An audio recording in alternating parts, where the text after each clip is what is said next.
امی میری باتوں سے بالکل مطمئن نظر نہیں آ رہی تھی، ان کو اب بھی یہی لگ رہا تھا کہ یہ رشتہ میری بدولت ختم ہو رہا ہے۔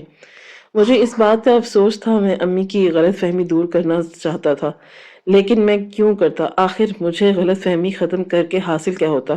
کیا میری بیوی واپس آ جاتی؟ کیا جو خط وہ مجھے تحریر کر کے گئی تھی وہ واپس درست ہو جاتا؟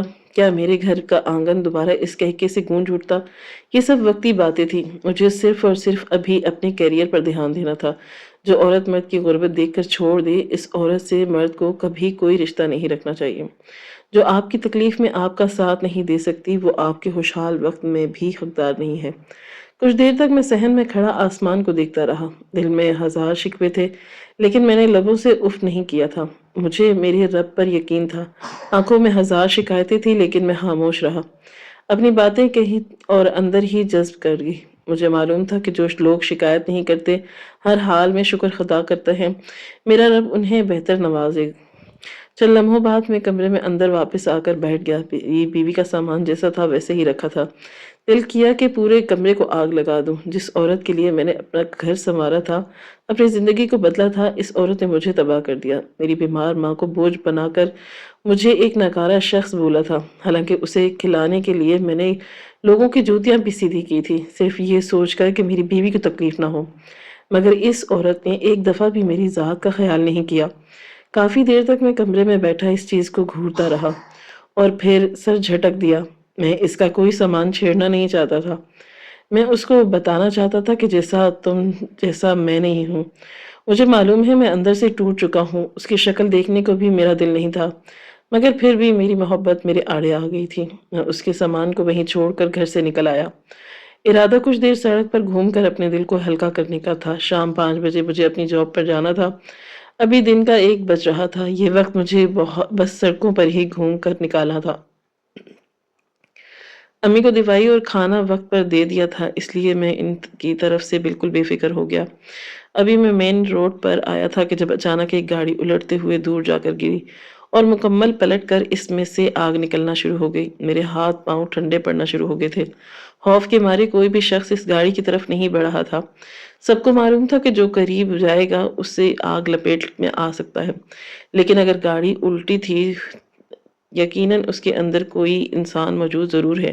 کافی بھیڑ جمع ہو گئی تھی اور میں بھی قریب پہنچ گیا۔ کچھ لمحے کے لیے میں اپنی بیوی بھول چکا تھا اور مجھے صرف اور صرف سامنے کا منظر نظر آ رہا تھا۔ کچھ دیر تک میں نے لوگوں کے ہجوم کو دیکھا، کوئی بھی مدد کے لیے آگے نہیں بڑھا تھا، بس فائر بریگیڈ کو کال کر دی تھی، لیکن ان کے آنے کے بھی کوئی آثار نظر نہیں آ رہے تھے۔ وہ گاڑی کافی بڑی تھی، مجھے صاف معلوم ہو رہا تھا کہ اندر جو بھی شخص موجود ہے کافی رئیس ہوگا۔ اس کی دبی دبی آواز باہر آ رہی تھی، مجھے بچاؤ، نکالو مجھے یہاں سے، کوئی میری مدد کرو۔ ہر شخص بے حس بن چکا تھا، لیکن آج بھی میرے دل میں خدمت خلق کا جذبہ موجود تھا۔ میں نے بنا کچھ بھی کہے ایک زوردار لات دروازے پر رسید کی، جس کے باعث شیشہ ٹوٹ گیا۔ اندر سے وہ شخص ہاتھ جوڑ کر مدد کی اپیل کر رہا تھا۔ میں نے بنا کچھ بھی سوچے دروازے کو باہر کی طرف کھینچ کر نکالا تھا۔ دروازے کو نکلتے ہی اس جانب آگ کا دباؤ کم ہوگا۔ میں نے فوراً اس آدمی کے ہاتھ کو تھام لیا، تپش کے باعث میری انگلیاں جل رہی تھی، پاؤں میں میرے سن ہونا شروع ہو گئے، مگر میں ہمت نہیں ہارا۔ مجھے معلوم ہے اگر آج میں کسی کی مدد کروں گا تو کل اگر میں ایسی مصیبت میں آیا، میرا رب بھی میری مدد کرے گا۔ میں نے بے اختیاری اس آدمی کو کھینچنا شروع کر دیا۔ اس کا آدھا وجود ہی باہر آیا تھا کہ کچھ لوگ ہمدردی کے نام پر آگے آئے تھے۔ ابھی فی الحال مدد کی ضرورت تھی، میں اکیلا اس بھاری وجود کو باہر نہیں نکال سکتا تھا۔ میری ہمت کرنے پر لوگ بھی ہمت آئی تھی اور اس آدمی کو کھینچتے ہوئے باہر نکال لیا۔ اسے باہر نکالنے کی دیر تھی کہ آگ پوری گاڑی میں لگنا شروع ہو گئی تھی۔ میں حیرت سے اس پورے منظر کو دیکھ رہا تھا کہ کیا اللہ تعالیٰ اس آدمی کو جان بچانا چاہتا تھا۔ ہم سب ایک دم پیچھے ہو گئے، گاڑی اچانک ہی اوپر کی جانب اچھلی اور پوری آگ کی لپیٹ میں آ گئی۔ کچھ گاڑیاں جو قریب تھیں فوراً پیچھے ہوئی تھی، ورنہ ان گاڑیوں میں بھی آگ لگنا شروع ہو جاتی۔ ابھی ہم کچھ سمجھتے اسی پل فائر بریگیڈ کی گاڑی بھی آ گئی تھی۔ یہ سروس کافی فاسٹ تھی۔ میں نے بے اختیار سکون کا سانس لیا۔ وہ آدمی زمین پر بیٹھا اپنی گاڑی کو جلتے ہوئے خاموشی سے دیکھ رہا تھا۔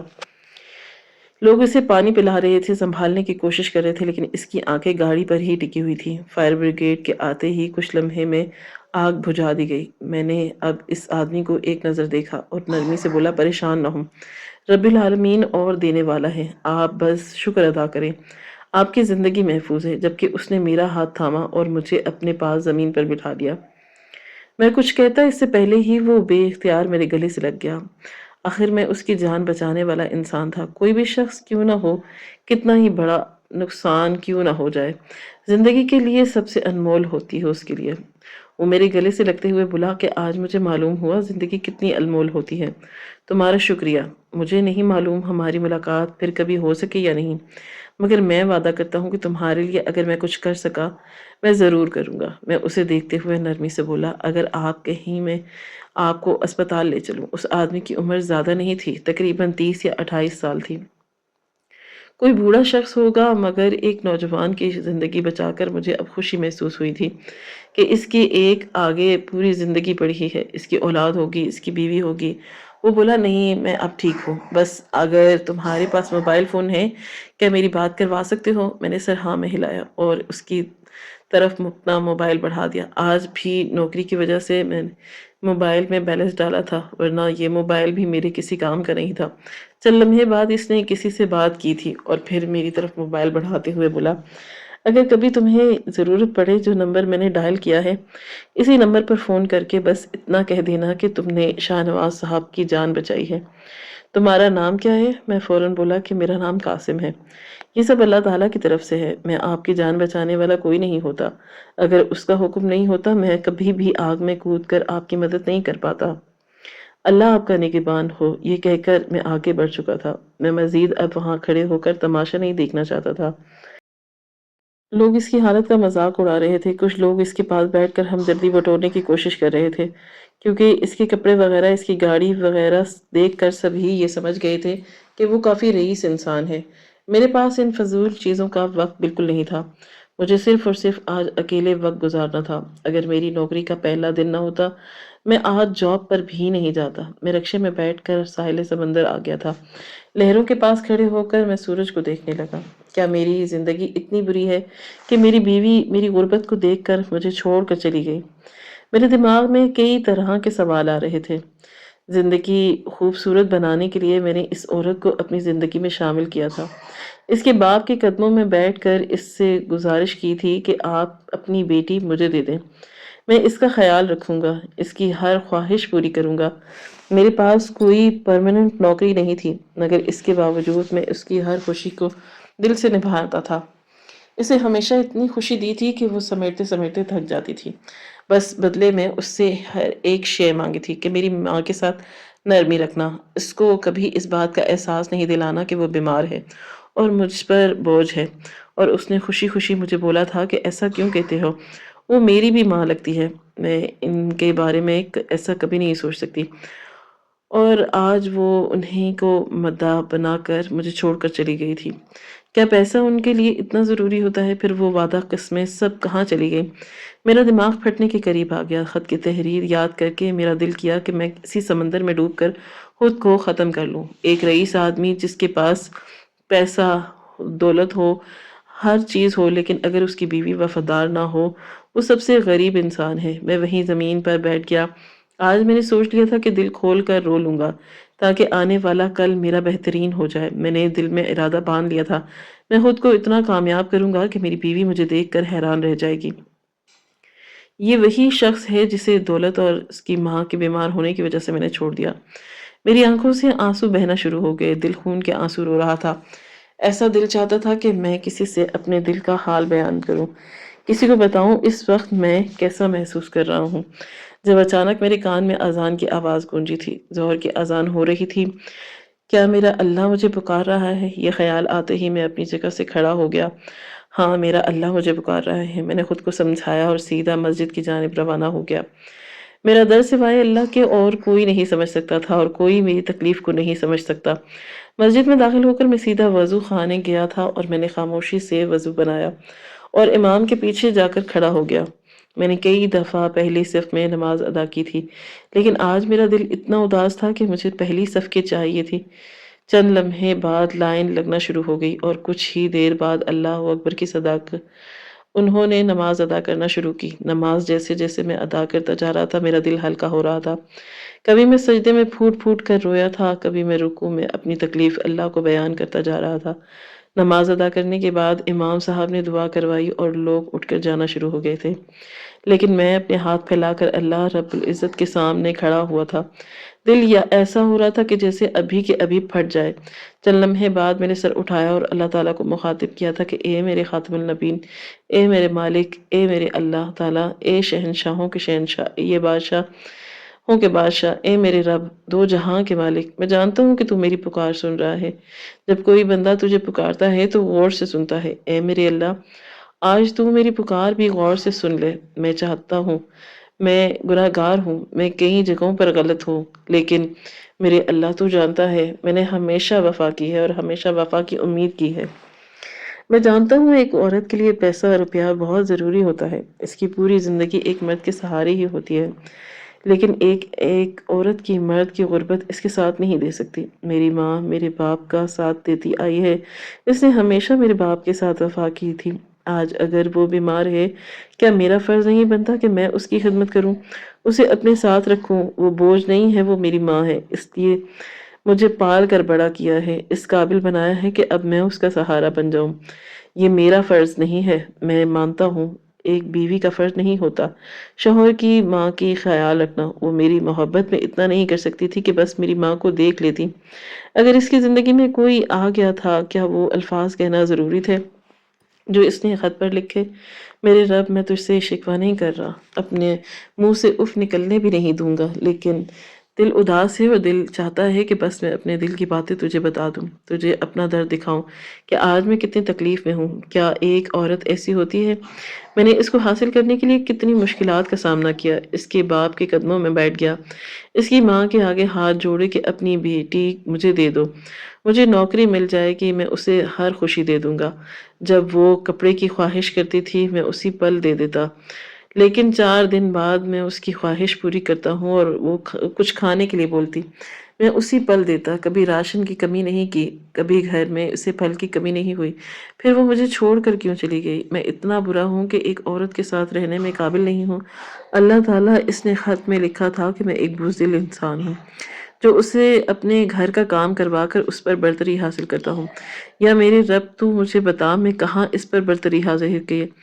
میں ہمیشہ اس کا احترام کرتا آیا ہوں۔ اس نے مجھ سے کئی دفعہ اونچی آواز میں بات کی، مجھے دبایا، 1-2 دفعہ اس نے مجھ پر ہاتھ بھی اٹھایا، لیکن میں نے اسے انا کا مسئلہ نہیں بنایا، بلکہ یہ سوچ کر سر جھٹک دیا کہ ایک پسندیدہ عورت اپنا غصہ، اپنا پیار اپنے مرد پر ہی نکالتی ہے۔ کیا یہ سب غلط تھا؟ کیا میں اس پر برتری ظاہر کر رہا تھا؟ اور میں کون ہوتا ہوں اس پر برتری ظاہر کرنے والا؟ وہ بھی ایک انسان ہے اور میں بھی ایک انسان، پھر اس نے میرے ساتھ ایسا کیوں کیا؟ صرف اس لیے کہ اسے مجھ سے زیادہ امیر انسان مل گیا؟ وہ شخص اسے میری جیسی محبت دے سکتا ہے؟ کیا اسے وہ پیار دے سکتا ہے جو میں نے اسے دیا؟ تو کہتی ہے وہ خلا لے گئی، یا کیا وہ کھڑی ہو کر مجھ سے اپنی تکلیف بیان نہیں کر سکتی تھی؟ میری نوکری لگ گئی ہے، مجھے یقین ہے کہ میں سب کر رہا ہوں، مجھے اپنے اللہ پر بھروسہ ہے کہ تم مجھے سب دے گا، اور آج پہلی بار میں تجھ سے دولت مانگ رہا ہوں اور مجھے امید ہے کہ میرے رب تو میری دعا رد نہیں کرے گا۔ تیرے آگے ہاتھ پھیلا کر دعا مانگ رہا ہوں، مجھے دولت دے دے۔ میں اپنے گھر کو اب پیسوں سے بھر دینا چاہتا ہوں، اپنے گھر میں ہر آسائش چاہتا ہوں، ایک بڑی گاڑی چاہتا ہوں، ایک بڑا بنگلہ چاہتا ہوں۔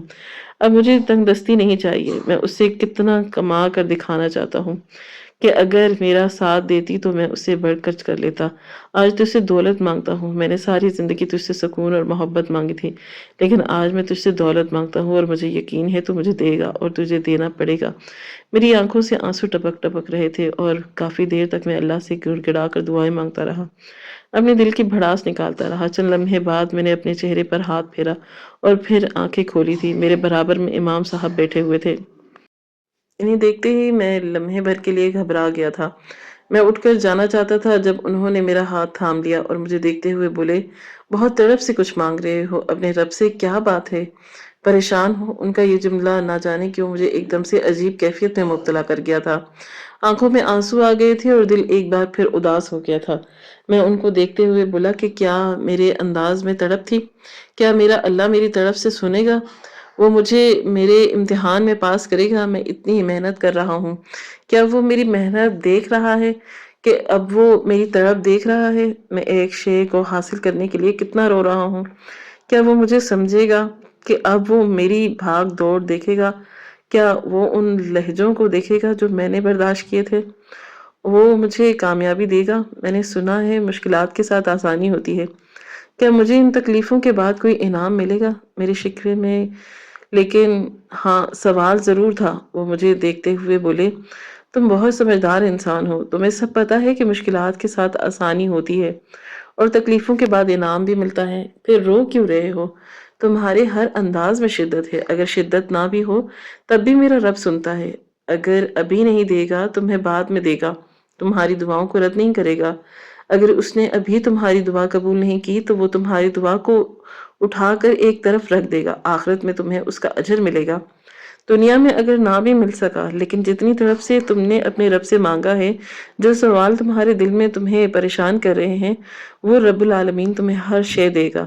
میں تمہیں پریشان کرنے یہاں نہیں بیٹھا ہوں، بس تمہیں سمجھانے بیٹھا ہوں۔ آج تم جس طرح تم نے تڑپ کر اپنے اللہ سے اپنی ہر تکلیف بیان کی ہے، ہمیشہ ایسے ہی کرنا۔ چھوٹی سی چھوٹی بات کیوں نہ ہو، صرف اس کو ضرور بتانا، اور وہ بڑا کریم ہے، وہ دلوں کے حال سے واقف ہے، لیکن وہ سننا پسند کرتا ہے۔ میرا بندہ میرے سامنے بیٹھے اپنی تکلیف بیان کرے، اور اگر تمہاری طرح روح تڑپے اس کی دعا قبول کرنے میں، اور اگر تمہاری دعا قبول نہیں ہو، اس کا مطلب ہے کہ وہ تمہارا مانگنا پسند کر رہا ہے۔ کچھ لوگوں کو وہ جلدی عطا کر دیتا ہے، اس لیے نہیں کہ وہ اللہ کے بہت نزدیک ہوتے ہیں، اس لیے کہ اللہ کو ان کا مانگنا پسند نہیں آیا۔ انہوں نے بولا کہ جاؤ دے دو، لیکن اگر تم رو رہے ہو، تم تڑپ تڑپ کر اس سے مانگ رہے ہو، لیکن وہ بھی نہیں دے رہا، تو اس کا مطلب یہی ہے کہ تمہارا مانگنا اس کو پسند آ رہا ہے۔ اسی طرح عاجزی سے مانگتے رہو، وہ رحیم اور غفور ہے۔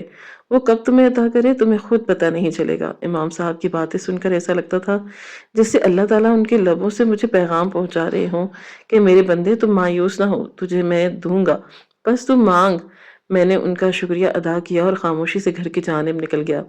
امی گھر پر اکیلی تھی، میں کچھ وقت ان کے ساتھ گزارنا چاہتا تھا۔ نہ جانے ابھی وہ کیسی ہوں گی، کیا کر رہی ہوں گی۔ مجھے اب میری ماں کی فکر ستانے لگی۔ پہلے روبینہ گھر ہوتی تھی تو مجھے فکر نہیں ہوتی تھی، مجھے اس پر یقین ہوتا تھا کہ وہ میری ماں کا دھیان رکھتی ہے۔ مجھے ان کی طرف سے ٹینشن ہونے لگی، اور ویسے بھی ابھی ان کو میں ایک نیا صدمہ دے کر آیا تھا کہ آپ کی بہو مجھے چھوڑ چلی ہے۔ ایک لمبی مسافت طے کر کے میں گھر پہنچا۔ امی کے کمرے سے رونے کی آواز آ رہی تھی۔ میں نے ان کے کمرے کی طرف قدم بڑھائے، سامنے کا منظر دیکھ کر میں اپنی جگہ پر تھم گیا۔ میری ماں بھی چائے نماز پر بیٹھی آنسو بہا رہی تھی۔ ان کے لیے میری بہو بیوی بہت اہمیت کی حامل تھی، آخر کو ان کی اکلوتی بہو تھی۔ میری شادی کو آج پورے 3 سال ہو چکے تھے، مجھے اولاد نہیں ہوئی، لیکن میری ماں نے کبھی بھی ان عورتوں کی طرح میری بیوی کو طعنہ نہیں دیا جس سے ساز دے دی ہے کہ ہمارے ہاں گھر اولاد نہیں ہوئی، تم نے ابھی تک ہمارا آنگن خوشیوں سے نہیں بھرا۔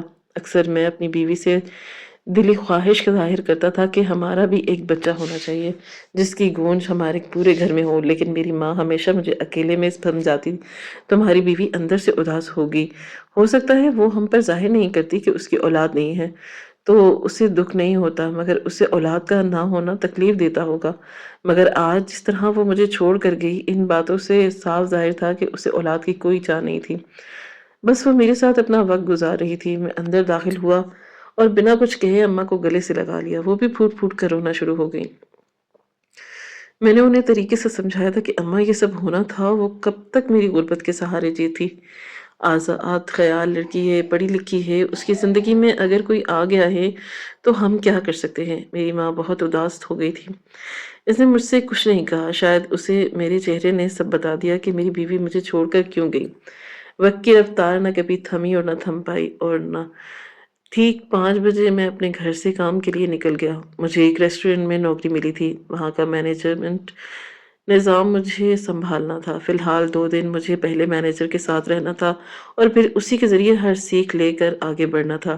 چند ہی لمحوں بعد میں ریسٹورنٹ پہنچ گیا۔ میں نے ٹائم کی بے حد پابندی کی تھی۔